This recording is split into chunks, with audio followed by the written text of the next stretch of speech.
Thank you, everyone, for joining us today. We have two fantastic NationBuilder team members that I'm really excited that are going to share all of their wisdom on what does it look like to fundraise for your political campaign. And so, Pete, if you could take me to the next slide. So for those of you who don't know what NationBuilder is an integrated platform that gives you the power to build your community, right? Whether that is you are running for office, if you are running an advocacy campaign, we have the tools that will equip you to do that. And so what are those tools? We have our dynamic database. So that is where all of your voters, your volunteers, your donors, your petition signers are all coming into one dynamic database.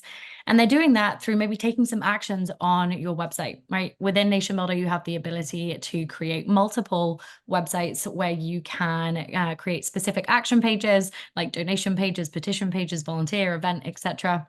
And then you can communicate with them. So we have this really powerful communication suite where you are able to send email and text communications, both one-to-one and one-to-many, to that audience that you have been building up. We then have our fundraising and donor management, which is really where we're going to spend our time focused today. So I will let both Pete and Sean kind of walk you through that. And last but definitely not least is our distributed leadership tools. And so this covers things like our advanced privacy, it covers our permissions, it covers groups. And really the best way to think about distribution of leadership when it comes to NationBuilder is the ways in which you are able to allocate out different roles and responsibilities within your campaigns and how our technology empowers and equips you to do that. So last thing I will talk about before I leave is NationBuilder's impact in 2023, if you want to jump ahead a slide, Pete. And so we covered kind of a large breadth of the world in 2023. And for those of you who haven't had a chance yet, please do check out our 2023 year in review. But this is just kind of highlighting some of the really impactful numbers that our customers kind of put on the board this year. And when we think about the impact of NationBuilder customers, it really varies from those running for heads of state to those running for local city council and everything in between. And what you're seeing here is just the volume of those numbers. So I think two that I like to point out when I see this slide is the communication stats. So this is your 2.3 billion emails and your 20 million texts. Email is king, queen, however you want to describe it, and isn't going away anytime soon. We see our customers sending out hundreds of thousands of emails a day, and it's a really important way to communicate with folks. But texting is on the rise. It really is on the rise, and we are seeing that from a donation capacity. We're seeing it from just general action engagement. And so with that, I'm going to hand it over to your hosts, Pete and Sean, if you want to jump to the next slide. And I will disappear into the background, but I'll be in the chat if you have questions. And again, thank you all for being with us today. So yeah, Pete, introduce. Good morning, good afternoon, everybody. My name is Pete Welsh. I'm Managing Director of Payments here at NationBuilder. I've been here about a year, based in Boulder, Colorado. And my background is in the political and advocacy space. Was kind of running the numbers myself this morning and realized I've been doing that for about 25 years, just shy of. So it's a lot to share today. Sean?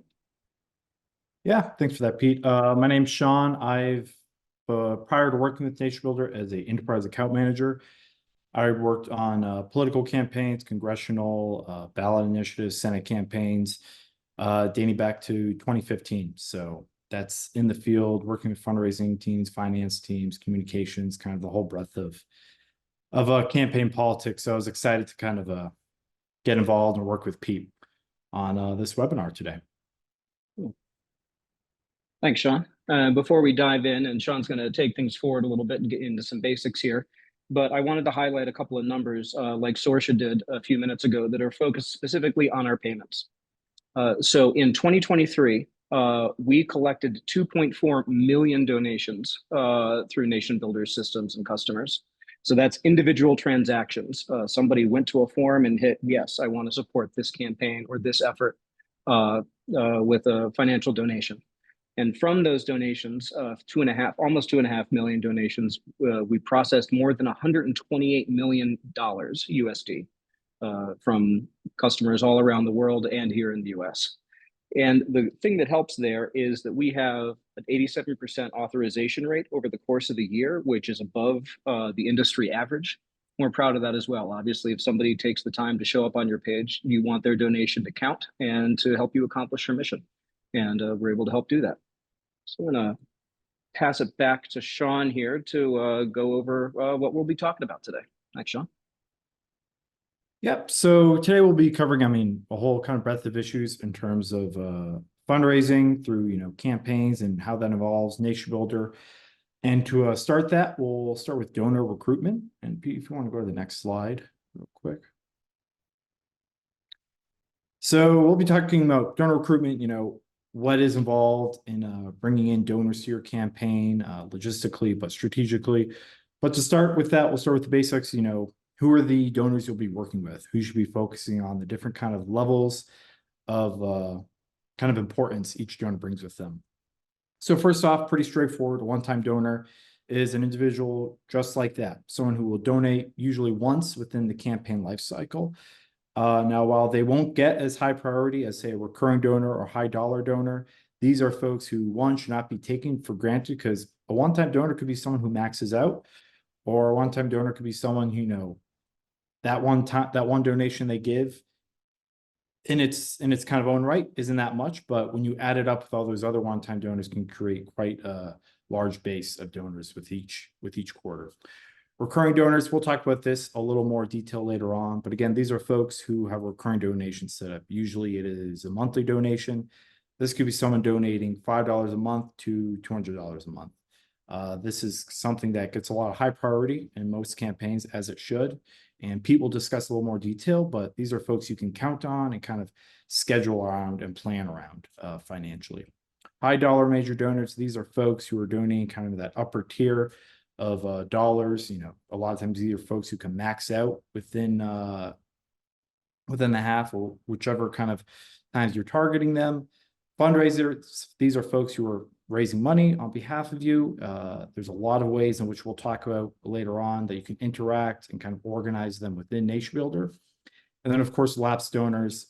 These are folks who maybe had a recurring donation at one point, stopped that recurring donation, or missed a donation. So it's always important to, one, kind of chase that donation, maybe try to figure out what happened there, why did they stop donating, and then always kind of have a plan in place to give kind of one more go at trying to get them to re-engage.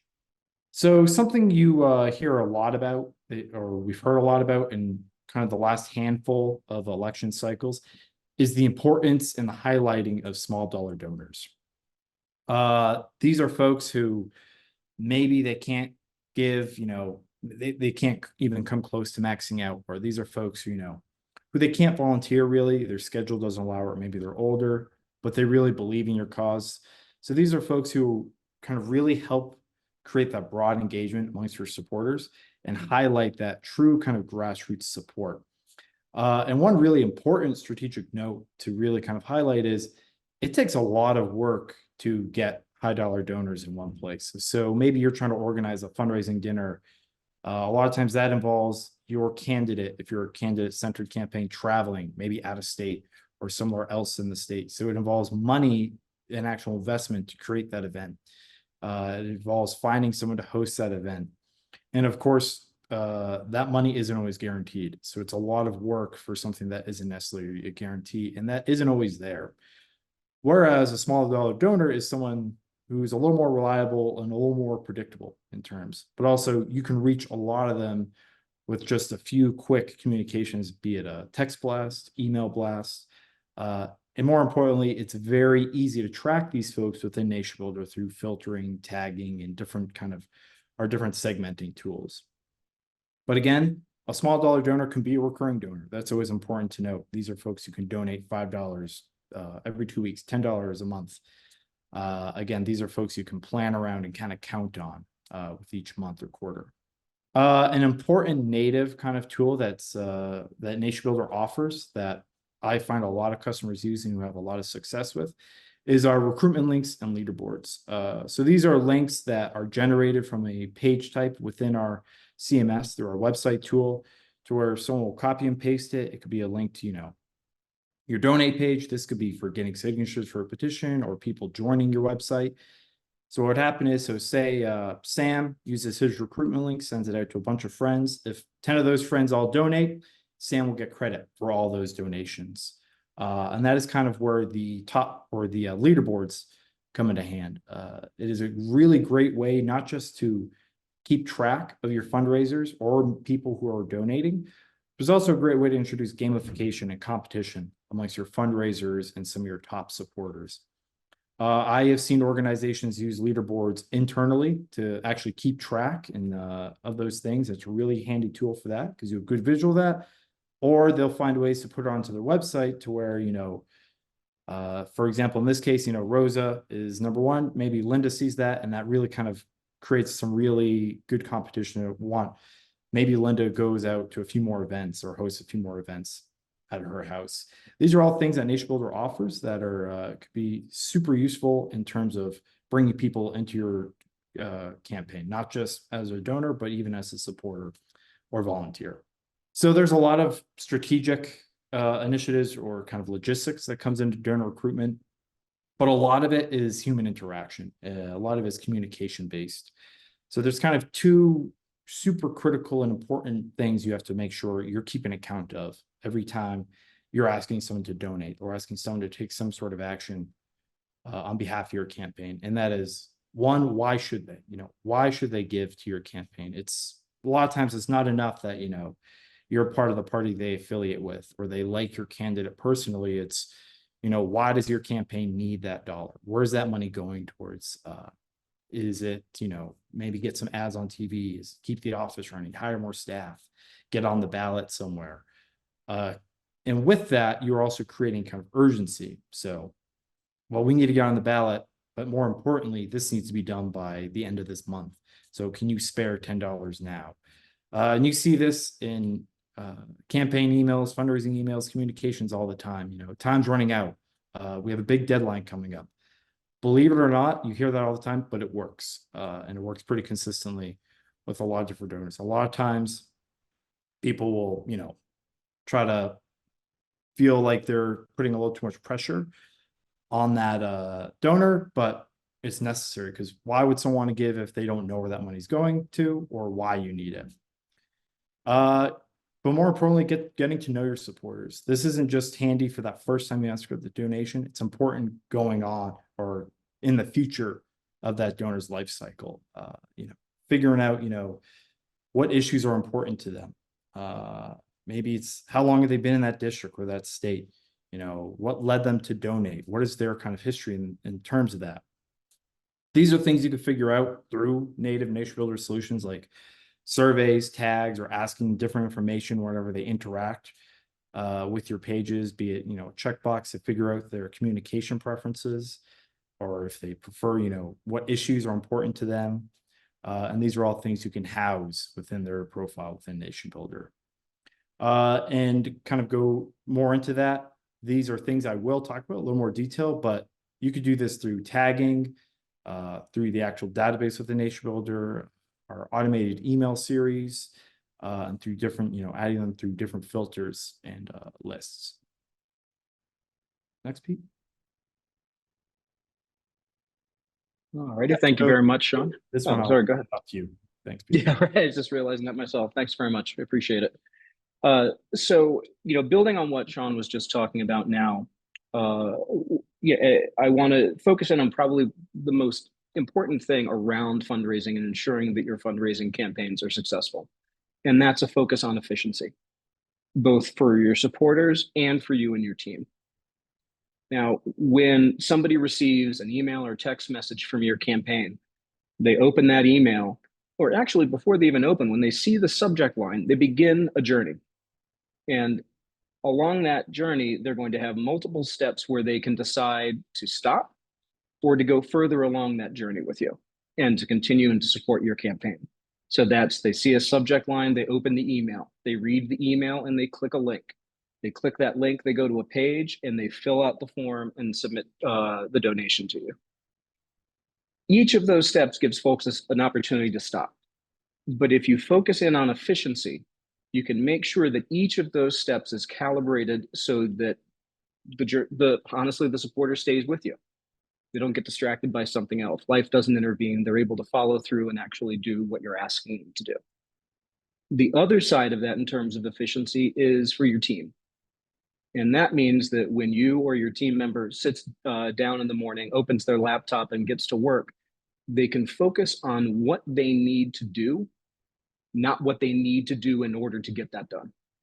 Now, that's a sort of a little bit of a distinction, right? But if somebody can just sit down and it's immediately easy, target this audience, send this message, set up this page, et cetera, then they're spending less time than they would if they're struggling with this janky sort of integration with multiple different systems talking to each other, maybe doing that well or not. And instead, you've got a system like NationBuilders, which is unified. All of the tools are built to work together because they are a part of one extensive system. And that allows you to build on the efficiency, not only for your team, but again, for your supporters. So the first big part of that is obviously making sure the donation processing on your website is seamless and easy. NationBuilder offers many themes, and you can customize any of those themes to your heart's desire, so that you can go through and build a page that is visible and accessible on whatever device your supporter wants to use. But then they're also able to go through that process smoothly. Flow makes sense. The flow keeps things moving. It's easy to do. They can get things done when they want to get things done. And that leads into, I'm a little bit of out of order here, is testing. You want to test this stuff. We've got a native tool for subject line testing, for example, where you can get 2 different blasts, email blasts that have different subject lines, and you can see which performs better. And you can extend that further on into getting your messages, landing page designs, and things like that. So you can make sure that the process is optimized so that you're not getting in the way of your supporters. And one thing you can build out of that is when you're setting up pages, you can actually create donation pages that are specific for particular events, particular issues, for rapid response around media narratives that are emerging, deadlines like Sean mentioned, like the end of quarter fundraising deadline, where you've got to get those numbers in and show momentum for your campaign. You can use that story to build urgency, and you can have particular pages that, so that when your donor lands on that page and they say they want to support you, you say, okay, this person is interested in that issue, this particular event, or taking action in this way. And then you learn a little bit more about who they are. Again, going back to what Sean was talking about a moment ago, about getting to know your supporters. And how you build and set up these pages can help you tee that up. Now, one thing you want to do when you're setting up these pages, you really want to focus on optimizing for donor recruitment. New donors come in, old donors churn and come out. So you actually, to grow, you need to bring in more donors than you're losing on an ongoing basis. And so you want this to be something that happens not only actively when you decide to send down a message, but also passively. That a supporter can come to your site or take action on their own time and still begin this journey that takes them from being a supporter to being a donor to being a recurring donor, and maybe on into things like volunteering, knocking doors, making phone calls, etc. So one of the things I recommend that people do is always ask for a donation. Always. It's an easy step. People can refuse if they don't want to or they're not ready to, but ask. It's okay. On your thank you pages, it's a great place to, somebody signs a petition. They go to a thank you page. Why not ask for a donation on that page? It doesn't have to be big, but they can show not only that they care enough about that issue to sign a petition, but they care enough to make a donation that derives from their focus on that issue. And again, you're learning more about this person and what makes them tick and why they support you in your campaign. Also, you can send regular one-off and recurring donation asks. I would recommend that you at minimum have at least a donation ask going out a week for real campaign work, where you have a date certain that you're charging towards. But on a monthly basis, at least, you probably also want to be asking for recurring donations. Maybe you replace one of those one-off asks with a recurring ask, so that you're going and you're giving people the opportunity to get engaged when they're ready and based on the issues that they care about. Keep going back to that stuff. And along these lines, when you're doing this, you can personalize your email messages that are going out to people. And you can use Liquid to add variables like people's names, suggested donation amounts that are based on their highest previous donation amount, and things like that, so that you can continue to nudge people along this ladder of engagement, where they, again, go from a supporter to a donor to a sustainer. It helps people deepen the relationship with you. And yeah, one last thing I would say here is closing the loop. This is really important. When I say closing the loop, what I mean is to circle back and tell your supporters what you did with their money. It's one thing to ask for 50 bucks. It's another thing to write back after you got that 50 bucks and say, hey, what I did with that money is I went out here and I was able to, have an event. I was able to rent out a hall and have a space where the candidate could come and talk to people. I was able to buy equipment. I was able to carpool people to get them to the polls, whatever else. Those are the things that make people realize they're not just throwing money over the wall. They're giving you money to help you work in their interests. And that deepens the relationship between the two of you and compels people not only to keep giving, but to deepen that commitment. And that honestly is what all of this is about. So these tactics work, happy to say. That's why we're talking about them. We noticed that looking over past performance, we see a 14 times or 14x surge in email open rates when we use that kind of targeting and segmentation that we're talking about. And that's to say, all right, if I write to Sean and I know Sean cares about crunchy peanut butter being better than smooth peanut butter, then I'm going to say, hey, Sean, crunchy peanut butter is on the ballot. And he's going to say, oh, really? And open that because the personalization is there. It tells Sean, A, that I know who he is and I care, and B, that there's something that pertains directly to his interests. And you can do that with that kind of targeting and segmentation. And then we also see 100% higher click-through rate. Now that's once somebody opens the message off that subject line, they actually say, yeah, I'm interested in this. I want to get involved. And they actually click through and to take action. 100% higher click rate, that's doubling it. And then ultimately, when the rubber hits the road, we're talking about 5 times more donations when we use these things. That's the raw number. That's that 2.4 million number from last year. Increases by 5 times when folks use this. It's really important, and it's a key element of outreach within modern email programs. Now, we're going to pivot here a little bit into recurring donations. The most important thing about recurring donors, and one of the reasons they are really central to a lot of fundraising strategies for campaigns, is they offer an ongoing, predictable cash flow. You've got an idea month over month over month, and you can track it based on your churn and what's going on with all of your numbers. And you can track this stuff using NationBuilder's system. So you can see all of this in one place. So you can see, all right, this month we got X dollars. Next month we should get X plus $1. And you know that that's coming and it's reliable. Otherwise, you're sort of going and you're riding this wave month to month, depending on how a given email blast went. These help to shore that up, to make it consistent and reliable. And that's really important so that you can make wise strategic decisions that'll get you towards accomplishing your mission. The other element of this, as I've touched on before, is deepening the supportive relationship. Becoming a sustainer, becoming a recurring donor is an important step along the ladder of engagement. Sean touched on, some people can't volunteer, they can't max out, but they can give you 10 bucks every month. And maybe that's what they do. Or maybe they give that 10 bucks. And then when you reach out to them about volunteering, they think, yeah, I'm ready for that. I can take that step. And now they're ready to do that too. The one leads to the next. And because of that, we see a 2 or 3 times greater lifetime value and higher retention with the folks who go through this step and become recurring donors.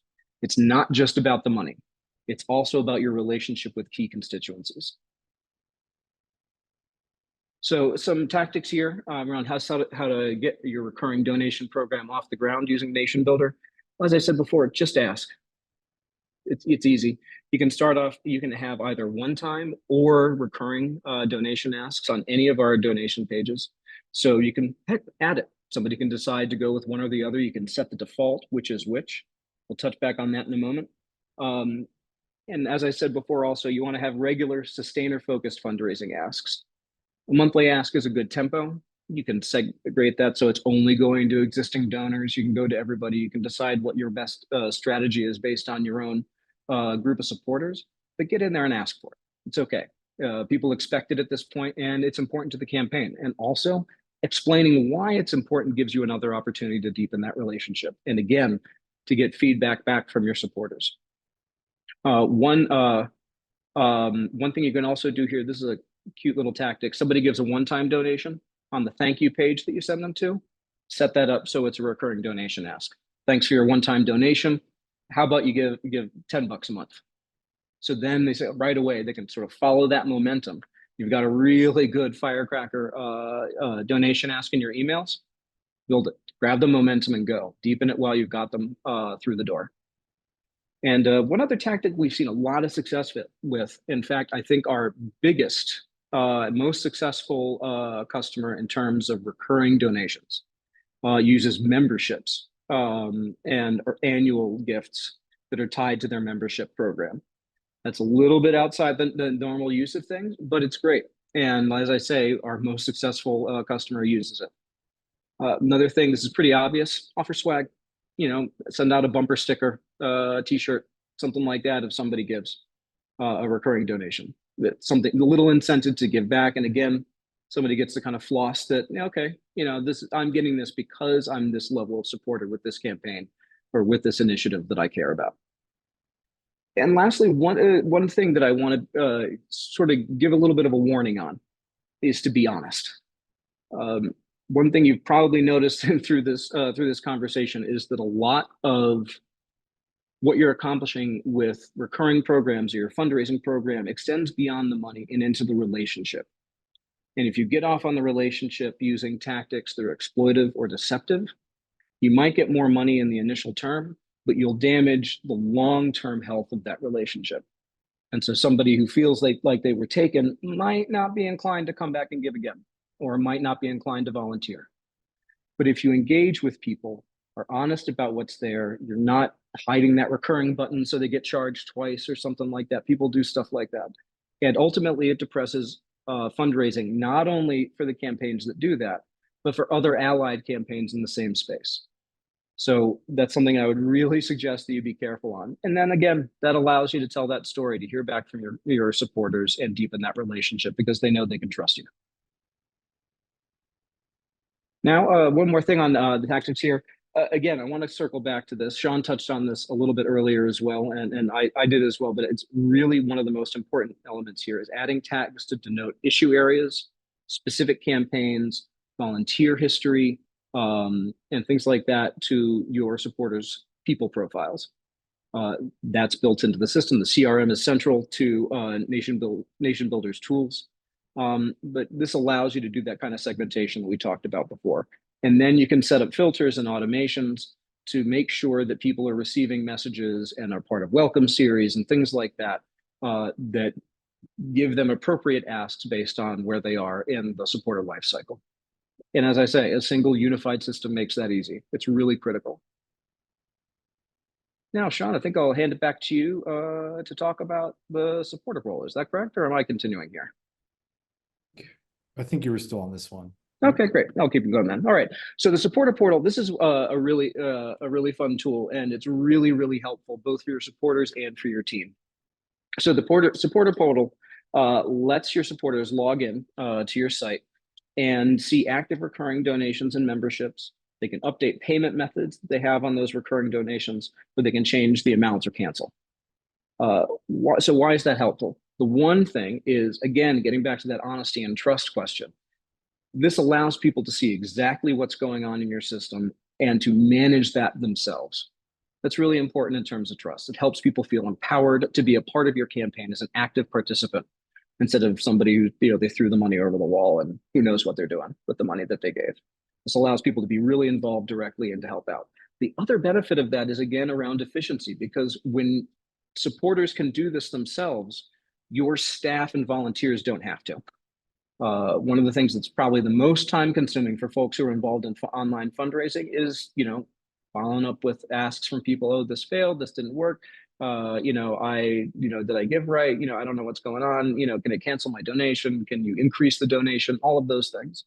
And this allows supporters to do it themselves so that your team doesn't have to worry about it and instead can focus on the things that are going to move the ball and help you accomplish your mission.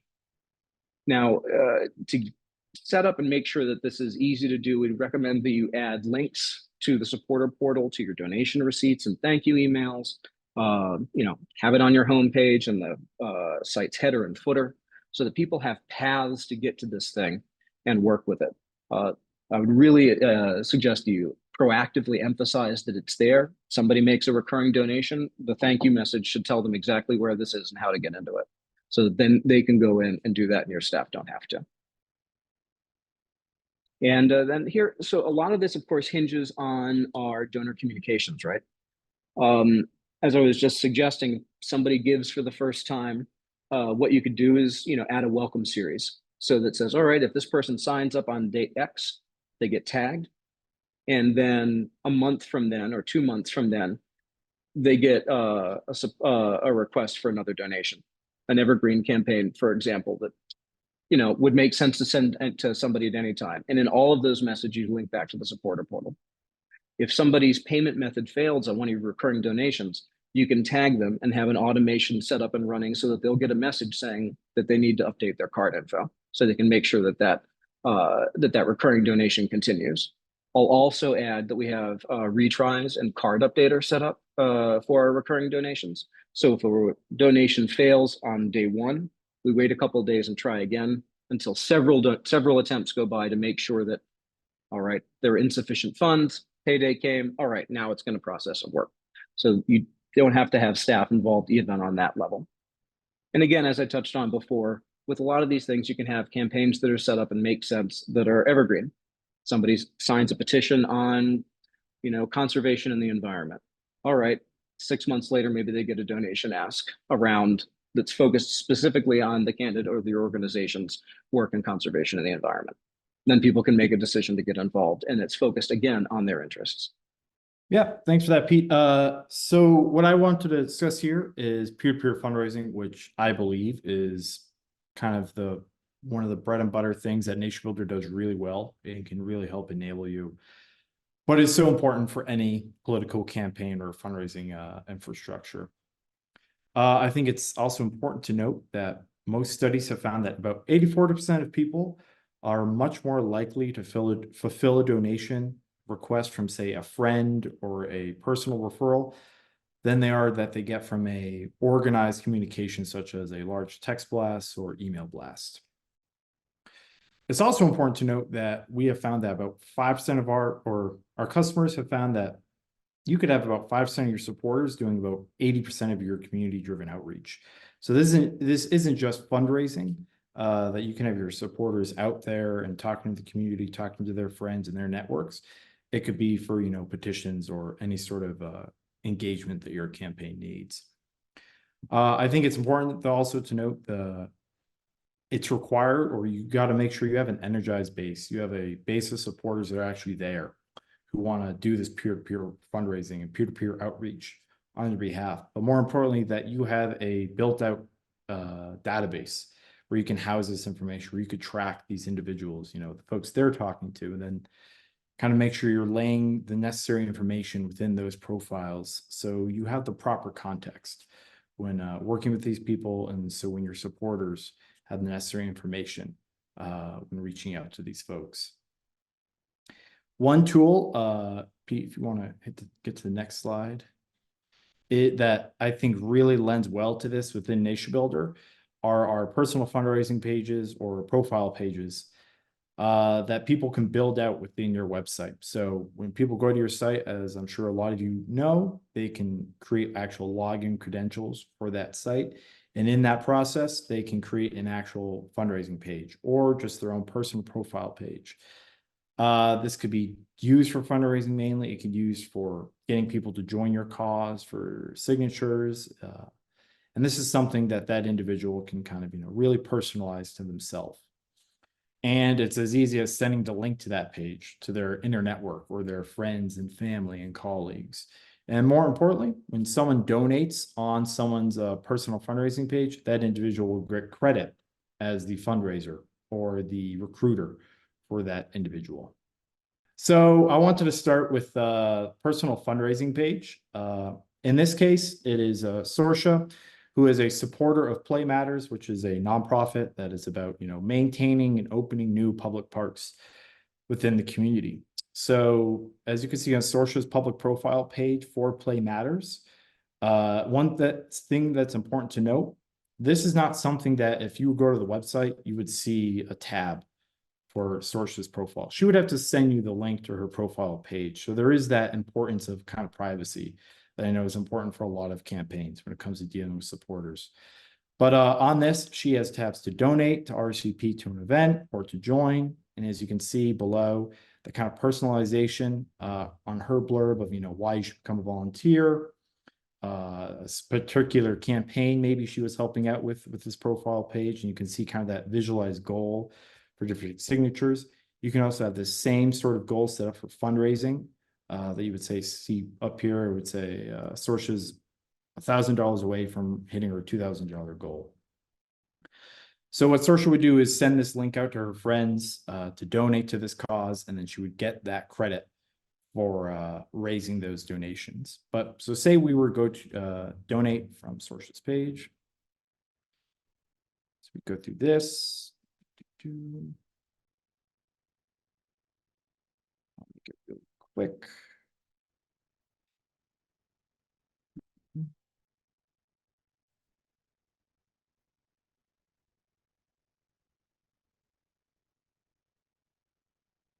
Actually, yeah, now I want to do it this way.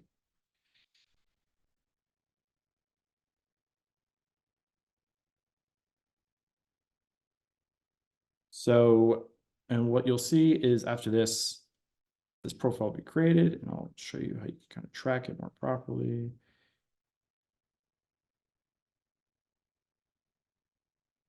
Oh, so maybe do the CAPTCHA part.